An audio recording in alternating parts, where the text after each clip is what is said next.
Project Management for Healthcare Managers. Week 1. Introduction to Project Management, HTML 375. When I first started applying myself to project management, I was working on major IT projects. I'd come from aerospace and had worked on aerospace before. I worked a lot in information technology and now was implementing large-scale hospital systems and hospital organizations.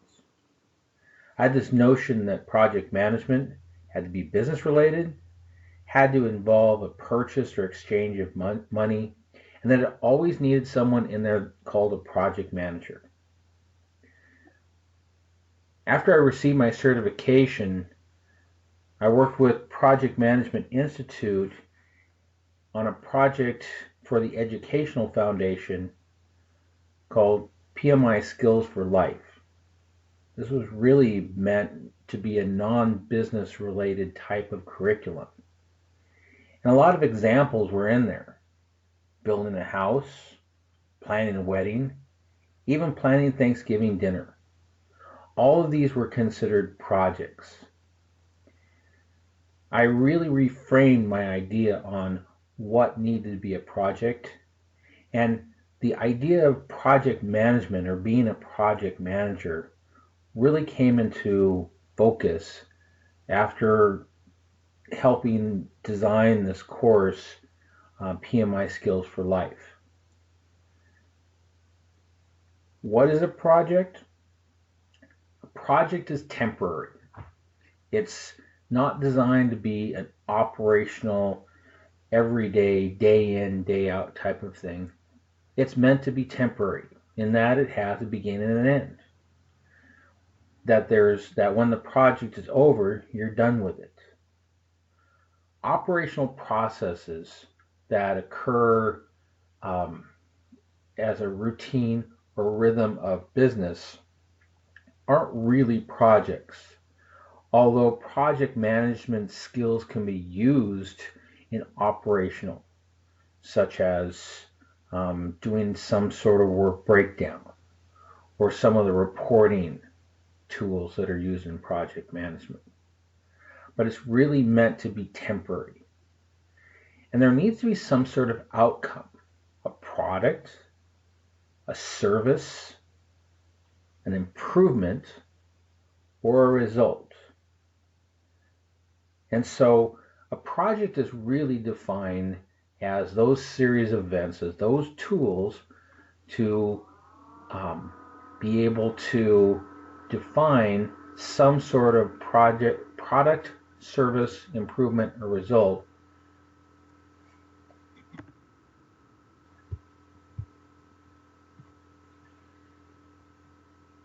PMI has created the Project Management Book of Knowledge to identify all the tools and process that go into good project management.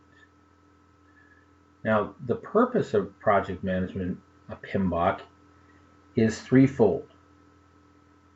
It's generally recognized as good practice.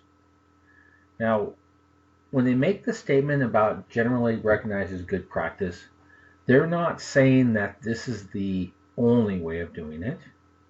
They're saying that this is good practice that's put together by project managers that have been doing this for a long time.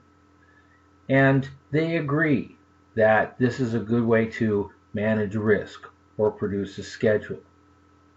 So when we talk about these skills that are in here, it doesn't have to be this is the only way of doing it or this is the perfect way of doing it. It's generally recognized as good practice. Using a PMBOK also gives us vocabulary around managing projects so that we all know what a charter is, and it brings up the same sorts of fundamentals and goals and what goes into a charter. What is defined by risk management? What are those tools that can be used? They may be different types of tools, but generally speaking, will have the same vocabulary around risk management, so that terms like risk avoidance and risk tolerance are pretty consistent across project management. And another thing that the PMBOK gives us is not only the practices on how to do good project management, but also defines some ethics behind it. What is the reason, the internal motivation that should allow you to do good project management? These are written in an ethical code of conduct, which is prescribed and really set to guide the behavior of project managers when dealing with projects.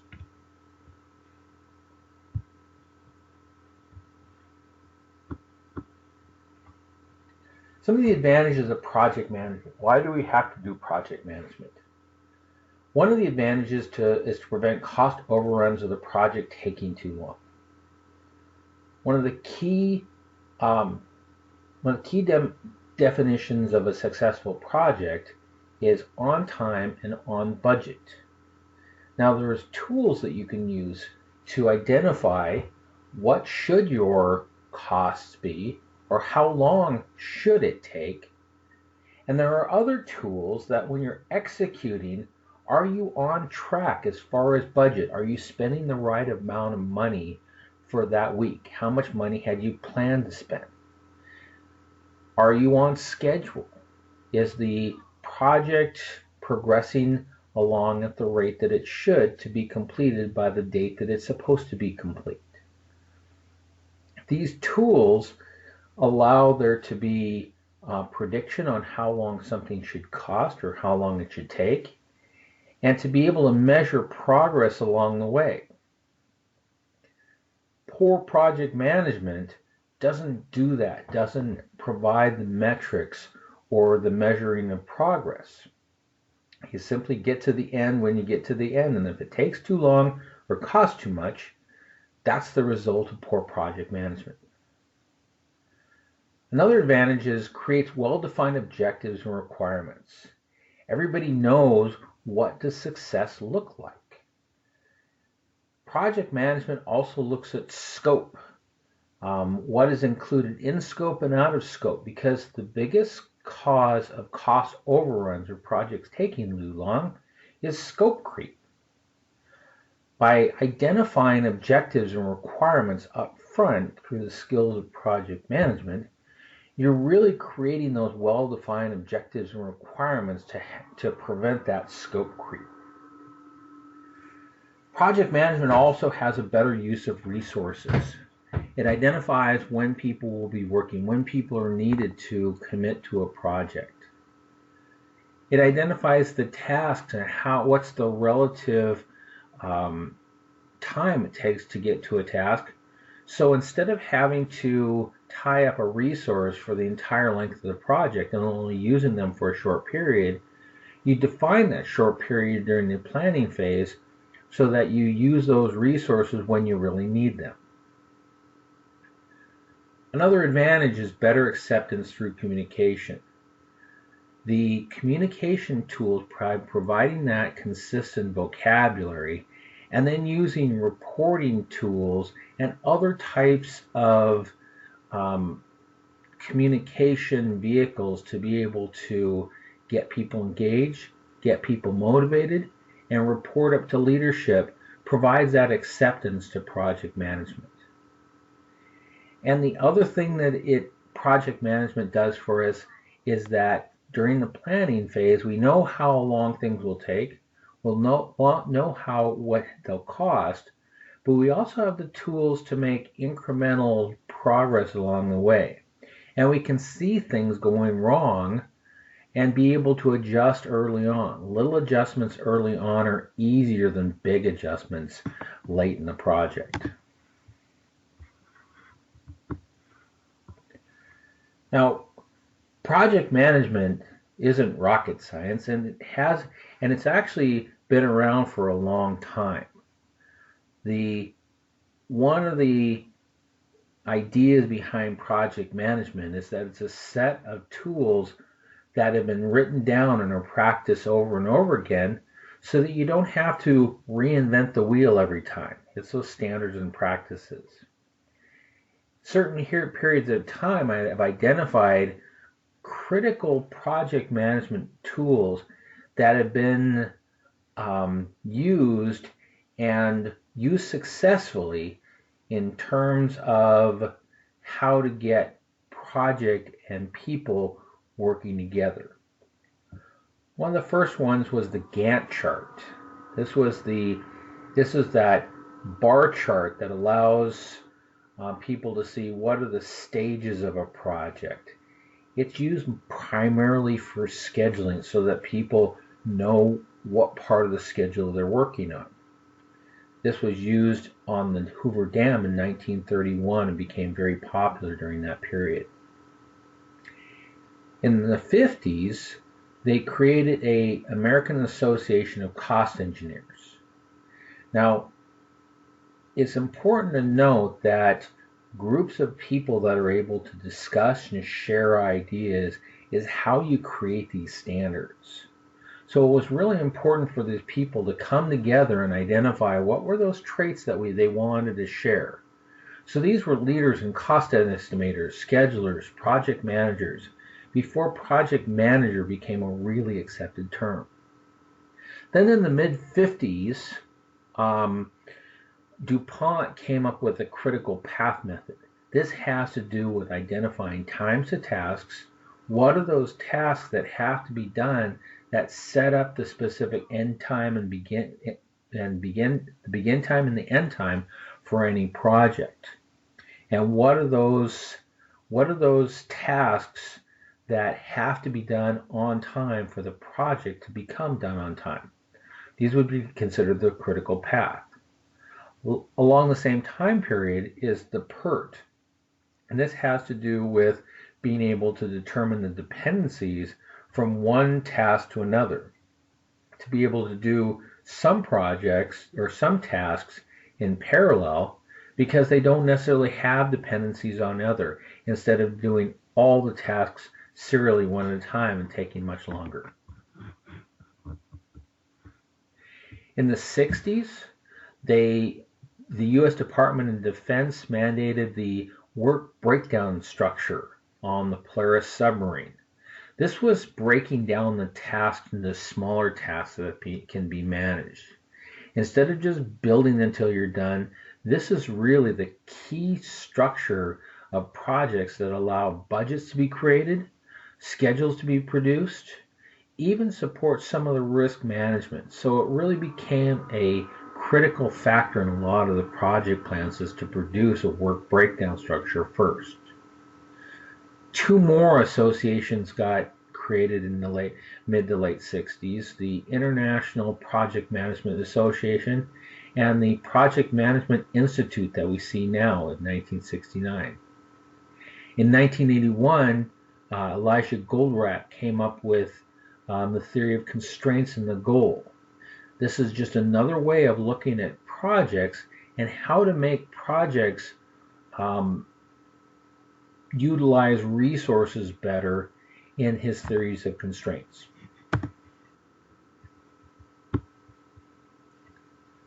In 1986, a specific type of meeting called a Scrum really drove agile type of project management. Agile was a software developed approach to defining customer requirements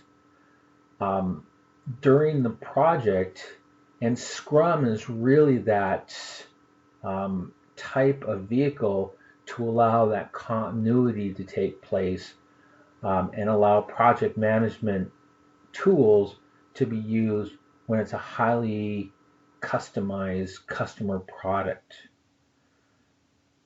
The PMBOK, now that we've had the PMI established since 1969, several years later, the PMBOK was published. So now we've got the Association of People and their best practices publishing the manual of all of their best practices from which this class comes. In 1981, Earned Value Management was established by the Undersecretary of Defense of Acquisitions. This is the idea that the cost of the project should equal the value of the project. If you are building a house, for example, it should be, it should be in the hundreds of thousands of dollars. If you're building a house for millions of dollars, then that house should be huge. There should be a lot of square footage. There should be a lot of value attached to that. So earned value management really looked at the idea of how much is the value compared to the cost.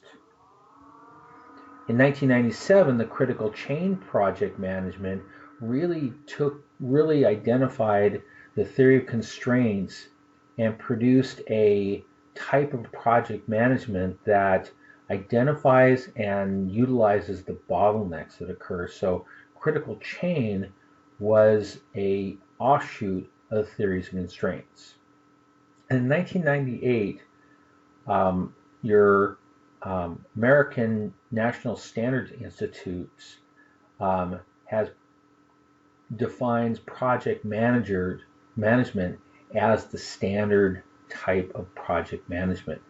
This was huge because this makes a lot of the manufacturing and IT processes that look at ISO and other types of government identified quality programs, makes project management as that standard.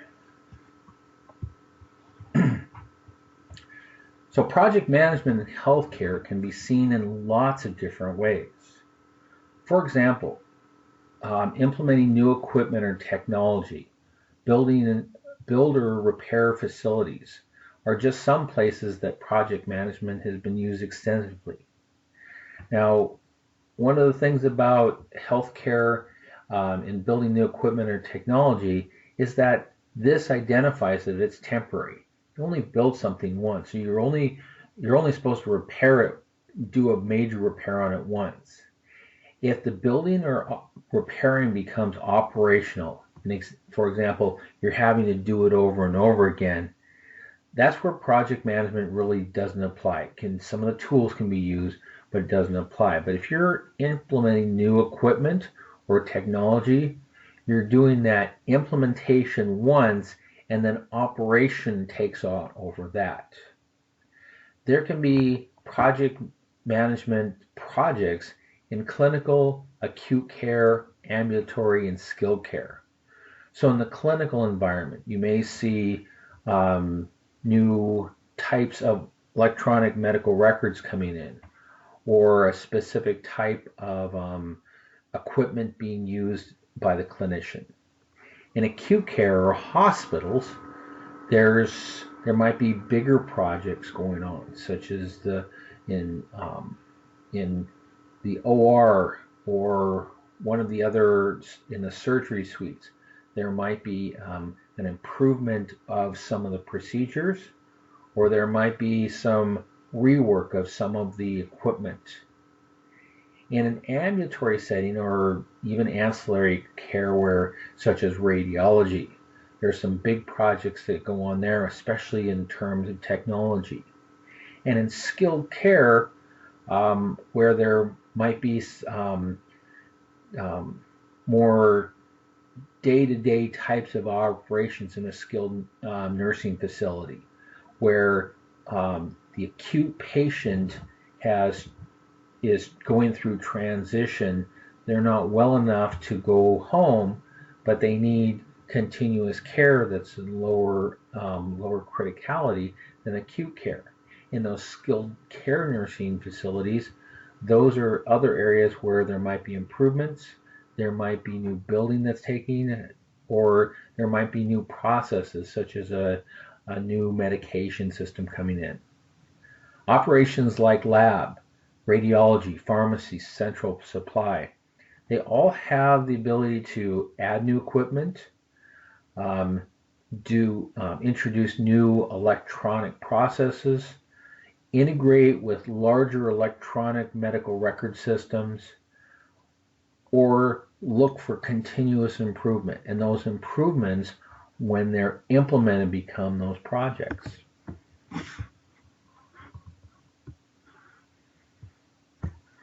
Now, project management in healthcare, there might be areas that have specific types of projects, such as in financial accounting, there might be some cost benefit type of projects, or different ways that capital is funded.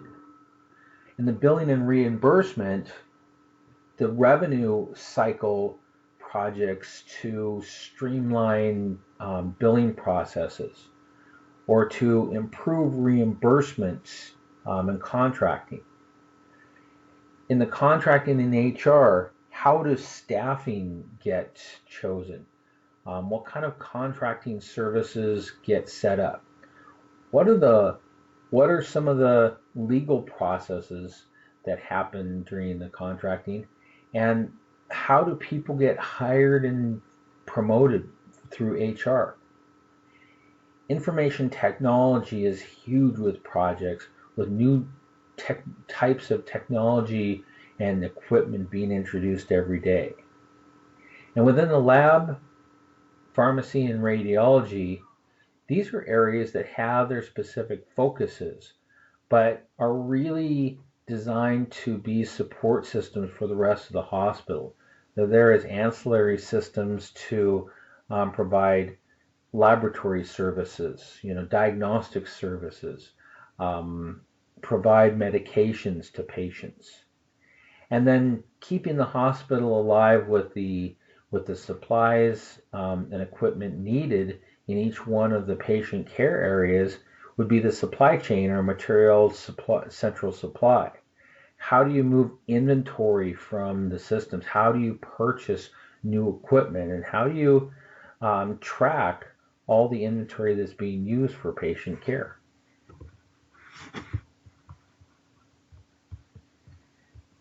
Some of the departments that might use project management: administration, which would be more of the operational types of projects. These might be the building. They might be types of projects that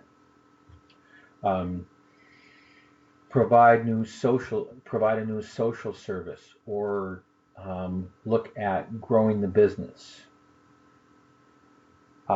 Nursing leadership looks at your support of the flow of patients. This might be improvements in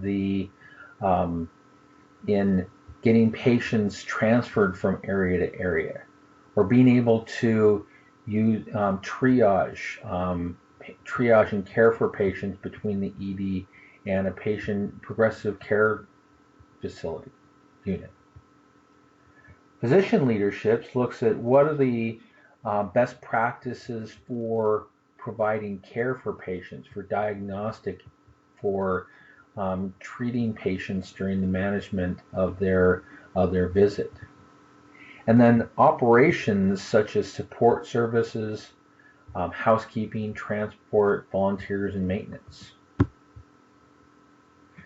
Now, in all of these, one of the biggest health care challenges is biomedical technology versus managed care. Hospitals and clinics are really seeking to get the best type of technology, but at the same time, they're always being asked to look for institutional cost reductions, and this would be done by managed care. This is really because of the type of billing where instead of patient by patient, the amount of care given to a set of or population of individuals is typically how hospitals are reimbursed.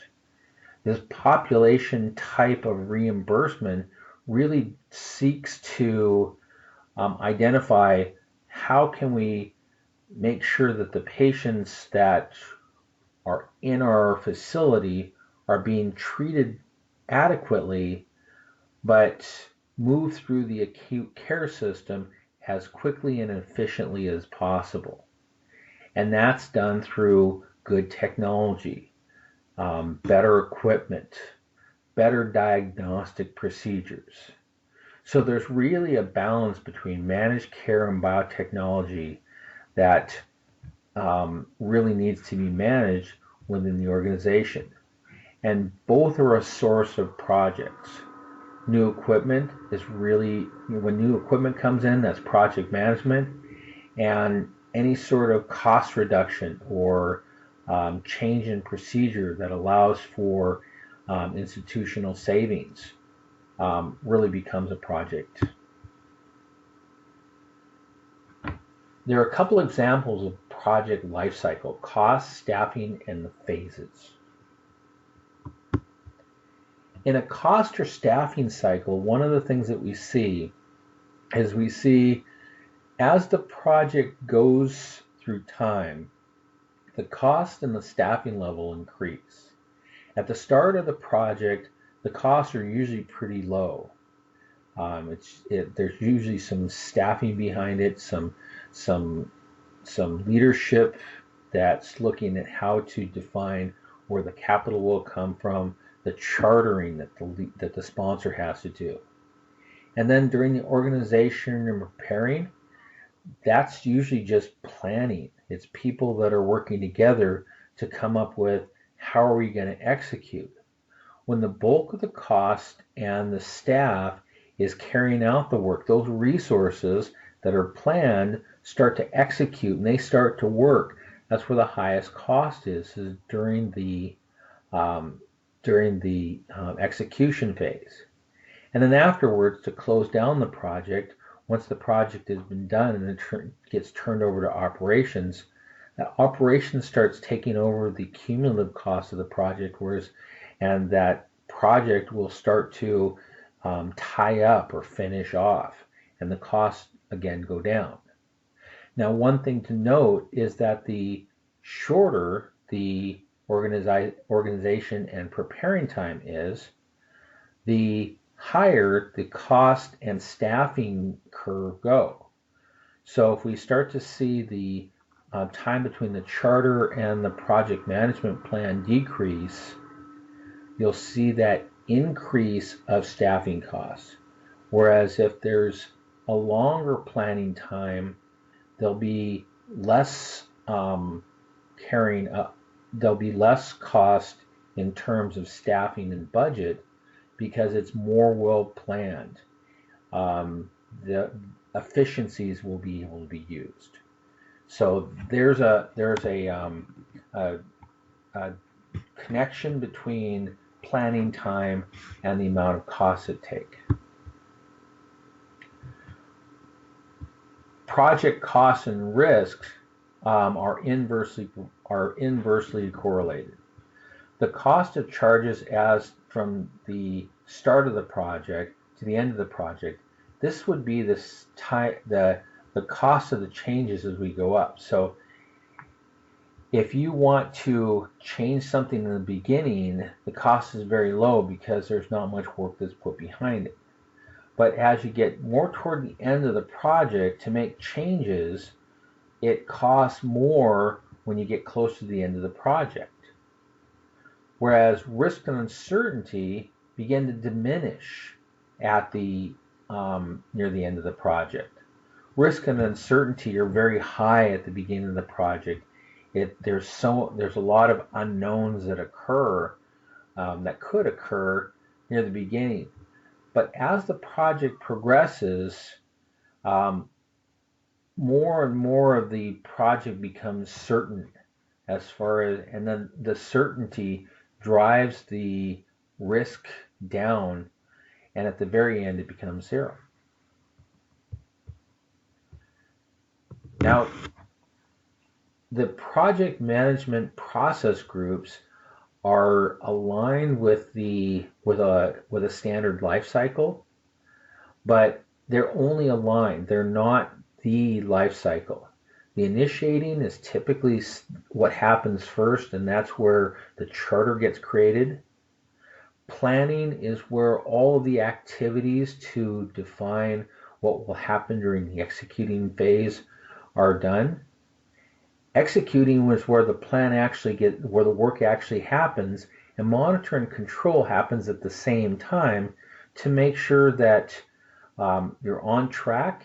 And if you're not on track, you need to do something about it, which is the control mechanisms. And then at the end, what are those close activities? What are those things that need to happen to close out the project? PMI states that even though there's an alignment, that the process groups don't define the life cycle, because some of the planning functions can occur during initiating phase, and some of the monitor and control can occur during the planning phase.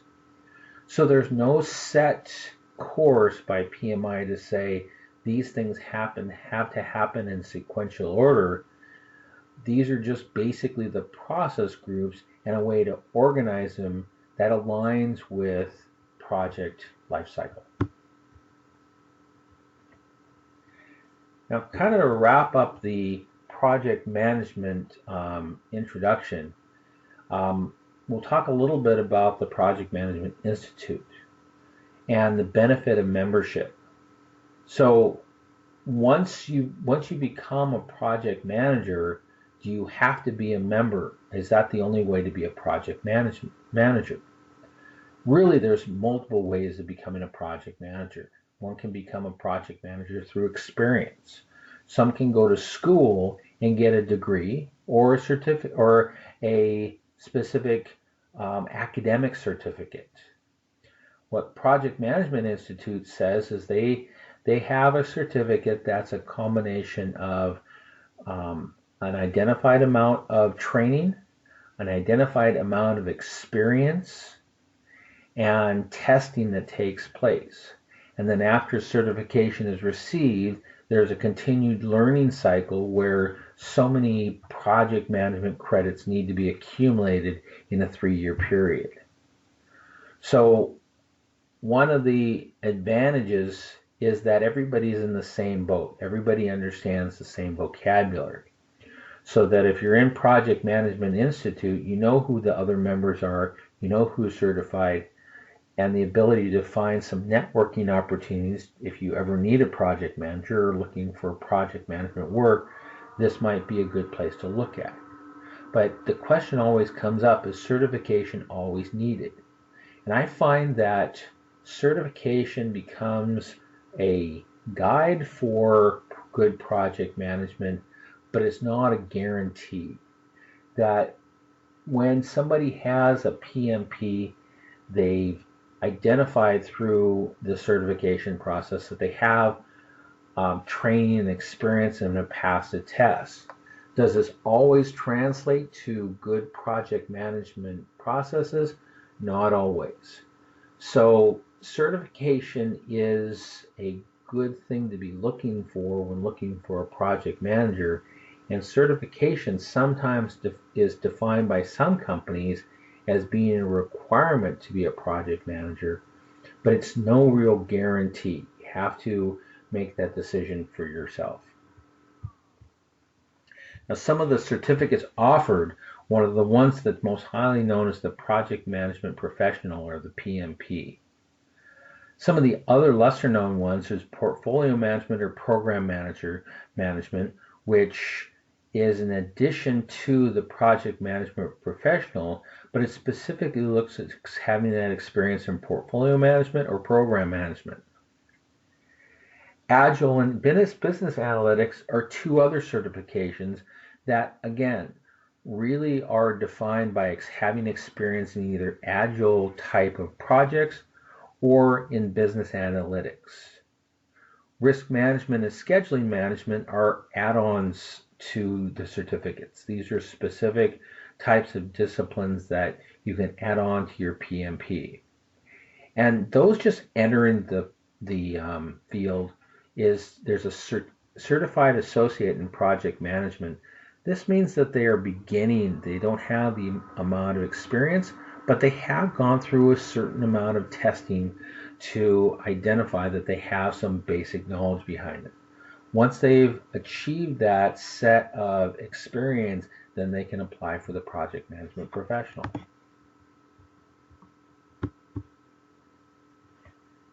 Now, one of the key things to get out of any sort of project management certificate or even this course is really the ability to know thyself, to know what skills that you have that are the things that you're good at.